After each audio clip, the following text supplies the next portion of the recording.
Because last time I was here, we kind of had a little bit of a breakthrough. I did a little bit just of understanding that I probably can talk it out, walk it out, more than I can book it out, so to speak. Right. You know, Right. books. I mean, I'm better at books and what have you than I used to be. But Right. I'm more of now that I have more understanding of how to utilize what I've learned in a book. That's helped immensely too. So what I thought maybe what we consider doing today is just maybe, you know, I kind of like the idea of getting out some of your skeleton. And listen, last time we were here, we talked about, you know, when you do hip movement, is it actually the femur that's doing, you know, what is the true hip joint, excuse me? We kind of talked about that. And why that's important, because in certain exercises, it may be nice to know, do we need to stay in a pelvic tilt? You know, are we moving, you know, what are we emphasizing with that hip joint? Right. What's actually what needs to happen? What's happening at the hip joint? Yeah, yeah, and Okay. an area that I'd like to explore a little bit more of is you know, firing glutes, because there's this myth out there, the only way to fire glutes is to do squats. And I don't believe that's obviously not true. Right. But maybe looking at the hip again and then picking an exercise. Okay. Maybe showing, you know, clients the best way to utilize an exercise based on the muscle striation and how to set up something. So here we are.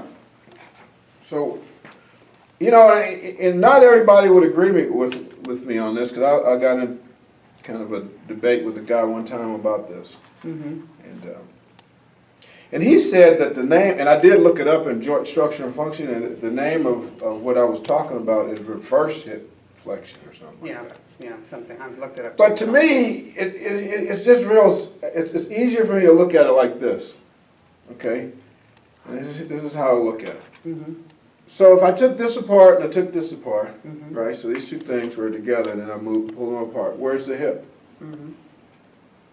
Good question, that to be Right, and then the word even brings that home, right, because we're talking about hip joint, right? So that's what we're actually looking at, is where two things join together, right? So we take them apart and we don't have a hip. Put them together, we have a hip, and then we can talk about it in a different way, because sometimes the way we talk about it kind of limits how we can see it, right? So if I'm looking at there's two things going on here, I can have a pelvis moving at the hip, right? See that?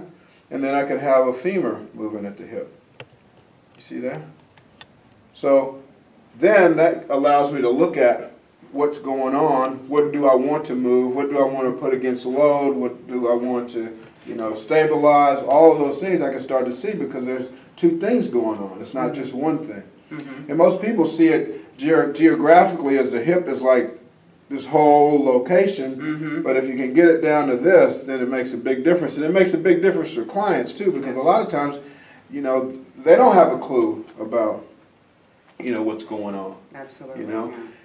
And I think being able to kind of see it in your mind then makes a difference in how you're able to use your body. Yes. You know, and that's why I've come up with a new thing, you know, hack your brain to train your body. You know, to get in there and see what's going on. Use your brain to see what's going on, and then boom, go down in there and move your body in the way you want to move it. Well, and then there's another point to that too, John. I think that's a great point. The other thing that you want to think about is the amygdala in the brain. So if you've got a joint discomfort, Right. you know, and you're doing an exercise and it triggers that joint discomfort, two things happen. The person's going to shut down and get in fight or flight, so they may not want to execute the exercise correctly. But sometimes when we go in here and we look at the joint and show them, here's our disarticulated hip joint, so it's not really a joint when they're apart, but when you join them together, hence name the joint, then it gives that client a more of that in look to say, hey, we hear, so maybe when they're doing the exercise, and we can take that and say, so what I'm seeing and hearing and what you're telling me is when you're in this position, that's when you're having some hip discomfort. So that may get the client at that in look at another level to start hacking that brain, like you call it. The bottom line. Absolutely. What has to happen for anything to happen? Right? Yep. That's the question I'm asking. It's kind of like, what has to happen for X to happen? Exactly. Okay? All right, so we talk about like pelvic tilt and all that kind of stuff. So, and you know, so the pelvis could be tilted to the front, right? We kind of look at it like here's a bucket, and so like you could tilt the pelvis to the front, you could tilt the pelvis to the back, you could tilt the pelvis to the side, tilt the pelvis to the other side. I mean, there's all those kind of things, and you can see it on the human body, you know. So here's a pelvic tilt to the front, here's one to the back, you know. here's one to the, what is that, left side, here's one to the right side. So there's all these things, and people would, it's a common word, pelvic tilt. But what has to happen in order for that thing to happen? Can this tilt without anything else happening? Well, you gotta get the brain involved, you gotta. Right, but I mean, let's just go body first. Okay. What has to happen for this to move? We've gotta activate some muscle. Right, but I mean, let's just get even more specific, just Okay. bone. Oh, okay, I got you. Right. Your hip has to be able to articulate around your femur. Okay, so that, we're gonna have that, right? Yep.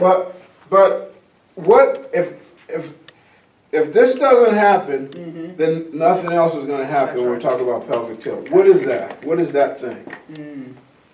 I would think, how well your joints articulate around each other. Right, but there's, okay, so I've been asking you this question, kind of get some curiosity going, right? Absolutely. So here's the thing to think about.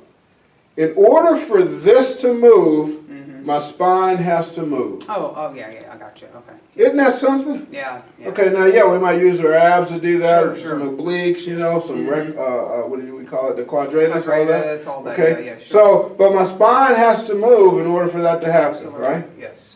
So if I'm doing what we call an anterior pelvic tilt, right? So that, like, let's say, for example, the pelvis was going to go this way, then my spine, if you look at me right here, my spine would have to go into extension, Lumbar right? extension. If I'm going to do pelvic tilt to the rear, what would you call that? Posterior pelvic tilt. Then I'm going to have, you know, lumbar flexion, right? If I'm going to do it this side, I'm going to have lateral flexion over here, and then lateral flexion over there. So it's all about the spine moving. Yeah. That's the bottom line of all this pelvic. That's why I say the words sometimes can just stop us, because then we're just looking at the pelvis, and we don't go like, bam, one step back, and then, oh, okay, if that doesn't move, then none of it moves. All right, and then that makes it real clear in my mind about, okay, so what are we doing?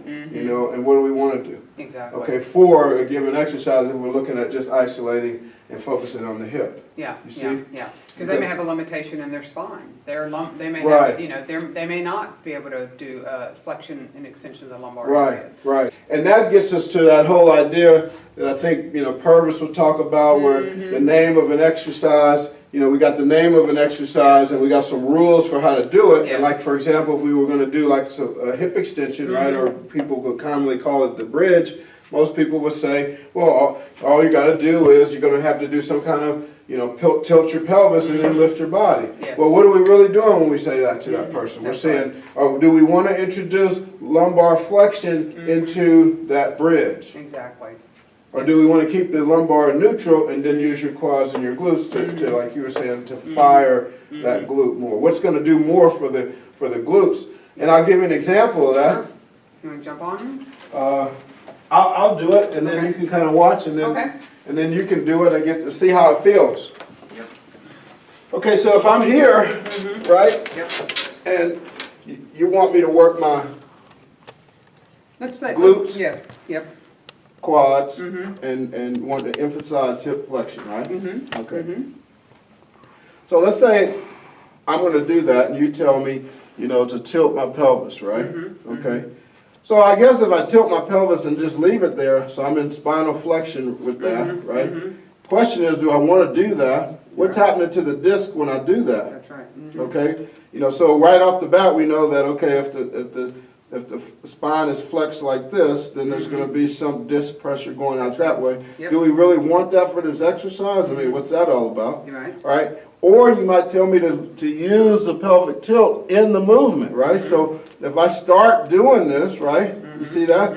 Now, am I really going to get my glutes in? Because look, my glutes are going to come in way up here instead of getting them down here at the bottom. Can you see that? Yeah. Oh, yeah.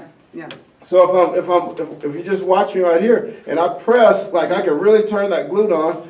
I'll show it to you on this side. Can you see that, Tim? Okay, so the glutes are really on. Or if I just do the pelvic tilt as part of the exercise, then it's like a roll up. Glutes don't come in until here. So I have all this motion at the hip without any glute involvement because I used this, quote, pelvic tilt to lift myself up, which was really spinal flexion. Yes, that's right. So it would be really more of a spinal flexion exercise. Yeah, or at that something point. for your abdominals. That's right, possibly. You That's see right. that? Yep, yep. Because the abdominals are attached on your pubic That's bone, right. so in order to flex my spine, what did I have to do? You had to bring your hips towards that. I just had to flex my spine, I had That's to what pull I the saw, pubis yes. bone up, Yep. right? And then Yes. now I'm Yep. going. Yep. See that? And so then, do I want a spinal glute quad movement? Or am I just wanting a glute quad movement? And again, too, I think it goes back to, like we said earlier, your who. Not everyone can possibly perform that exercise, you know, just again, we have to know. Right. This is one of the things I want to show. I didn't get to show. I'm going to show the camera first and then I'll show it to you. So here we are. Here's the spine. I mean the vertebrae.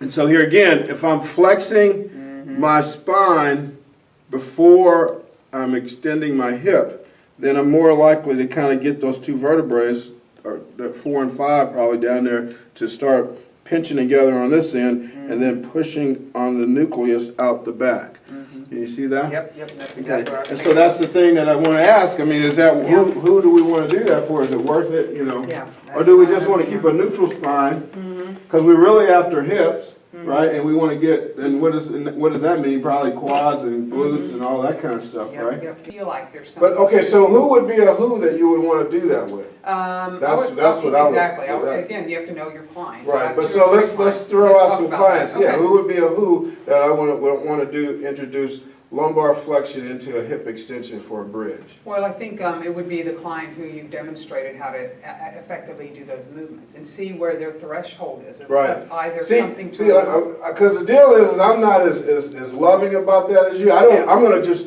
say it straight up. I don't know anybody that I want to do that to. If my focus is on quad and glute. Exactly. Right. I'm going to go out on a limb. Maybe I'm going to be looked upon as, you know. I doubt it. Because I would not perform what you showed me, because I think I don't really like the spine being flexed in that position with load and then gravity to contend.